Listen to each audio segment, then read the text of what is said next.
चाहिए। अगर हम हवा को साफ नहीं कर पाए तो न सुजलाम बचेगा न सुफलाम बचेगा। माननीय अध्यक्ष महोदया, सस्य श्यामलम का अर्थ है ऐसा देश जहां उपजाऊ जमीन हो, जहां खेत फसल से भरे हो और किसान कर्ज और निराशा में न डूबा हो। आज किसान सिर्फ मौसम से नहीं लड़ रहा, वह प्रदूषण, नीतियों की बेरुखी और सिस्टम की नाइंसाफी से लड़ रहा है। बोल रहे कि अगर भारत में रहना है तो वंदे मातरम गाना पड़ेगा। भाई ये तो संविधान के खिलाफ है कि वतन से मोहब्बत है तो जुल्म को खत्म करो, गरीबी को खत्म करो, बेरोजगारी को खत्म करो, जबर का खात्मा करो, अमन का गहवारा बनाओ, पाकिस्तान की दहशतगर्दी को खत्म करो, एक्सप्लॉयटेशन को रोको, शरारत को रोको, मुल्क के खिलाफ की जाने वाली साजिश खत्म करो। नमस्कार दोस्तों, एक बार फिर से स्वागत है आपका द रोज ओवर न्यूज पर। ओवैसी से लेकर इकरा और आगा तक संसद के शीतकालीन सत्र में एक ही सवाल गूंज रहा है, क्या वंदे मातरम सबके लिए अनिवार्य होना चाहिए? और सबसे बड़ा सवाल, क्या वंदे मातरम गाना राष्ट्रभक्ति है या किसी भी पर थोपना संविधान के खिलाफ है? आज हम बात करेंगे उन बयानों की जिन्होंने संसद से लेकर सोशल मीडिया तक आग लगा दी है। दोस्तों वीडियो पूरा जरूर देखिएगा। चलिए पूरा विवाद क्या है, पूरा मामला जान लेते हैं। बहस की शुरुआत होती है हैदराबाद के AIMIM सांसद असदुद्दीन ओवैसी से। संसद में ओवैसी ने कहा, ये वतन मेरा है, मैं इसे छोड़कर कहीं नहीं जाऊंगा, लेकिन भारत माता को देवी के रूप में संबोधित करना धर्म को राजनीति में घसीटने जैसा है। संविधान निष्ठा मांगता है और किसी देवी की पूजा नहीं।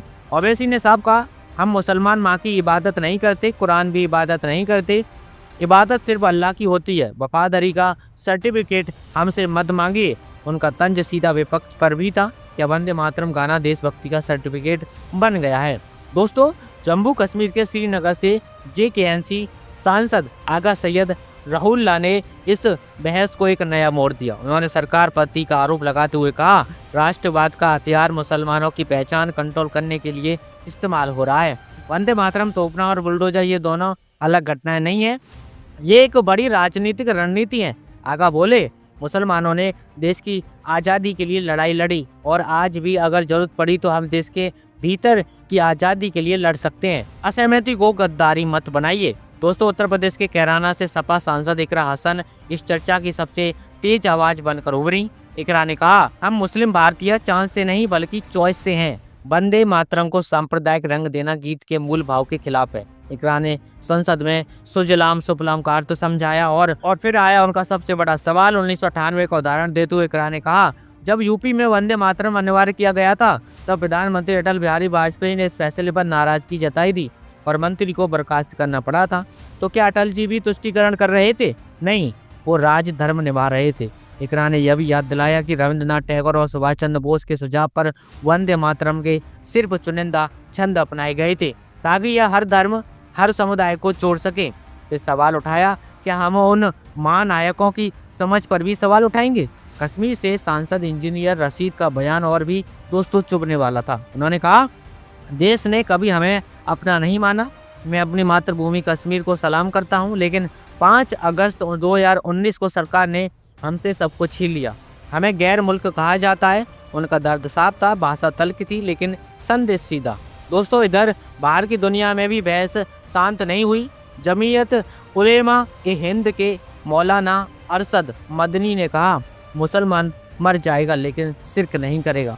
वतन से मोहब्बत अलग चीज़ है, उसकी पूजा अलग। मौलाना साजिद रशीदी ने भी कहा, राष्ट्र की इससे परे देश से नहीं, देश को भगवान बनाने से है। सपा सांसद जियाउर रहमान बर्क का बयान भी दोस्तों सामने आया। गीत में हमारे मजहब के खिलाफ शब्द हैं। इन बयानों के बाद माहौल और गर्म हो गया। वंदे मातरम के 150 साल पूरे होने पर संसद में हो रही चर्चा आखिर किस दिशा में जा रही है? क्या यह सांस्कृतिक सम्मान का मामला है? क्या यह धार्मिक स्वतंत्रता का अधिकार है, या फिर यह राजनीतिक हथियार बनता जा रहा है? देश की संसद में सवाल गूंज रहा है, क्या वंदे मातरम गाने से इनकार करना देशभक्ति पर सवाल है या इसे थोपना संविधान के खिलाफ? ओवैसी, इकरा, आगा, रशीद मदनी, हर किसी की अपनी दलीलें हैं, लेकिन फैसला किसका चलेगा? भावनाओं का, धर्म का, संविधान का या राजनीति का? वंदे मातरम एक गीत है, एक भावना है, एक परंपरा है, लेकिन क्या इसे सब पर लागू करना जरूरी है? क्या यह देशभक्ति दिल से आती है या गीत से?